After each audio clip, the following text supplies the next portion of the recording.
Welcome to our channel. Today we how to activate HubSpot lead conversion workflow detailed guide step by step clearly. Open your HubSpot account and log in. Navigate to the automation section in the top menu. Select workflows from the drop-down menu. Click on the Create Workflow button. Choose a From Scratch option to start a new workflow. Select Start from Scratch and then click Next.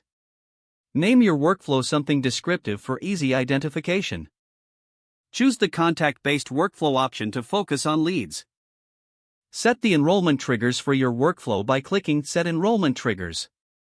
Here, define the criteria that qualify a lead for conversion. You can select criteria like lifecycle stage, form submissions, or specific property values. After setting the triggers, click Done to confirm your selections. Now, add actions to your workflow by clicking the plus icon. To promote lead conversion, select Send Email to follow up with leads. You can either choose an existing email or create a new one. If creating a new email, draft your message and confirmation details before saving. Beyond emails, consider adding a Create Task action for follow-up calls. This helps ensure your sales team engages with leads effectively.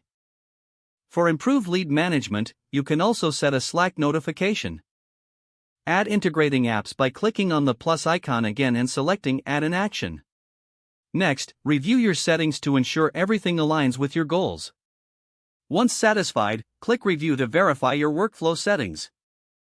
Finally, click the Turn On button to activate your workflow. Your HubSpot lead conversion workflow is now active and ready to help your sales team. If the page does not load, refresh the browser or try again in a private or incognito window. Make sure you are using the correct email address, then retype it carefully to avoid small typos. If your password is not accepted, use the Reset option and create a new strong password you can remember. Check your spam folder for verification or security emails, then complete any requested confirmation steps. Enable two-factor authentication if available to improve account security and reduce unauthorized access risk. After signing in, review your profile details so your contact information and settings are accurate and current. If you see an error message, note it down and try again after restarting your device and internet connection. Don't forget to like this video and subscribe to our channel for more step-by-step tech guides.